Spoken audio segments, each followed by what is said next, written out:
एक दशक के पूर्ण बहुमत के बाद भाजपा लोकसभा चुनाव में बहुमत से चूक गई। अब उसके मुख्य एनडीए सहयोगी सत्तारूढ़ गठबंधन में प्रमुख खिलाड़ी बनकर उभरे हैं, जो आगे बीजेपी की राह में महत्वपूर्ण फैसलों पर भाजपा से असहमत होने पर अपने समर्थन की समीक्षा करने में संकोच नहीं करेंगे। ऐसा ही एक अहम मुद्दा है परिसीमन का, यानी डिलिमिटेशन का।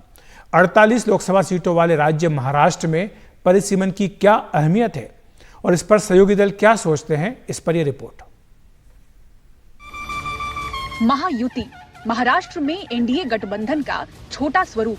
48 में से 17 सीटें ही लाने में कामयाबी मिली, जबकि चाहत 40 पार की थी। आगे के सफर में ये गठबंधन कितना अटूट रहेगा, अब इसकी रह रहकर परीक्षा होगी। परिसीमन की चर्चा शुरू होने से पहले ही दक्षिणी राज्यों से विरोध के सुर उठे थे। अब 2026 में अगर परिसीमन हुआ तो क्या एनडीए के गुलदस्ते में शामिल दल साथ देंगे? अजीत पवार वाली एनसीपी कहती है कि महाराष्ट्र जैसे राज्य के लिए परिसीमन बेहद जरूरी है।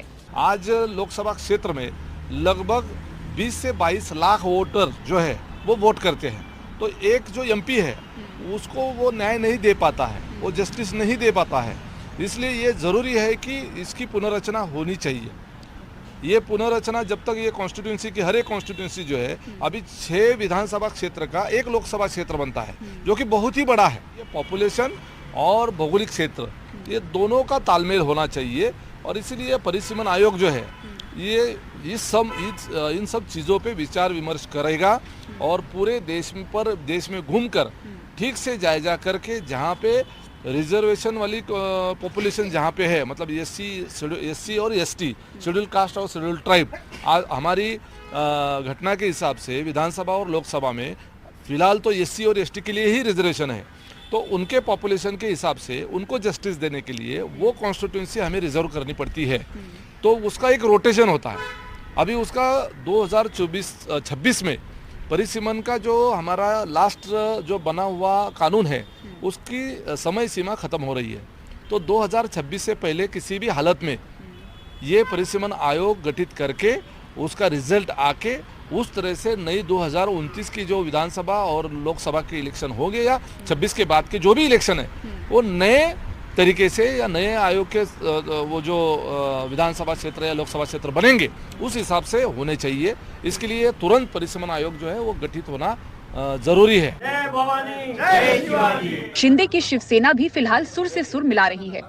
हमें मालूम है कि मोदी जी पंतप्रधान होने जा रहे हैं और हम लोग ने वो चुनाव के टाइम भी वो बात की है, तो उसके लिए वो पंतप्रधान बनेंगे और उनके माध्यम से मुझे देश हित के लिए जो भी काम करने को मिलेगा उनके नॉलेज के यहाँ से, यानी पहली लोकसभा तो नहीं है मेरे लिए, मगर 1-2 महीने में हो जाएंगे हम लोग भी ट्रेन, और उसके बाद हम लोग बैटिंग करेंगे उधर भी। परिसीमन का अर्थ है लोकसभा और विधानसभा क्षेत्रों की सीमा तय करने की प्रक्रिया, जिसके लिए आयोग बनता है। पहले भी 1952, 1963, 1973 और 2002 में आयोग बन चुके हैं। लोकसभा सीटों के लिए 1976 में आखिरी बार आबादी के आधार पर परिसीमन हुआ था। अब 2026 में यही प्रक्रिया दोबारा शुरू होनी है। इतने बरसों में हिंदी पट्टी में आबादी बढ़ी है, और अगर आबादी के आधार पर परिसीमन होता है तो दक्षिण के राज्यों में लोकसभा सीटें घट जाएंगी और हिंदी पट्टी के सांसद और बढ़ेंगे, जिससे दक्षिण का प्रतिनिधित्व कम होगा।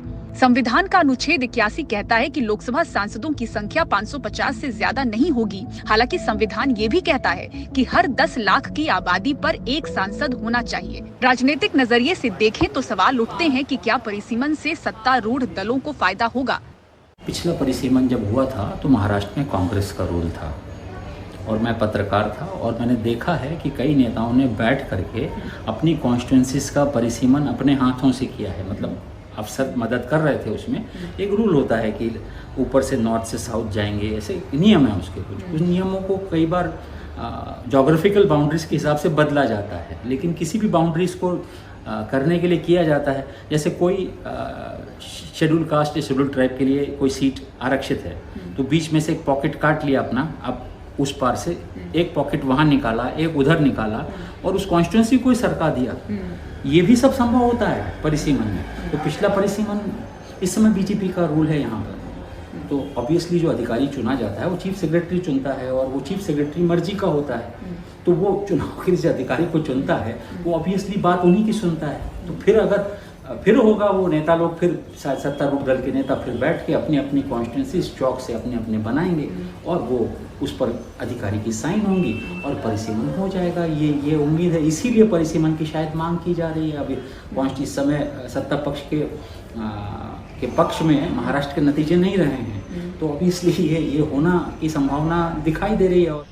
संसद की नई इमारत की लोकसभा में 888 सांसद बैठ सकते हैं। इसी बात ने दक्षिण के राज्यों को चिंता में डाल दिया, क्योंकि उनको हिंदी भाषी राज्यों के मुकाबले अपनी सीटें करीब आधी हो जाने का डर है। लेकिन अभी 2021 की जनगणना नहीं हुई है। सरकार परिसीमन से पहले जनगणना कराना चाहेगी। अगर 2021 की जनगणना नहीं होती है तो वो 2011 की जनगणना को आधार मानकर परिसीमन करा सकती है, लेकिन इसमें भी पेंच है। मुंबई से पूजा भारद्वाज, NDTV इंडिया।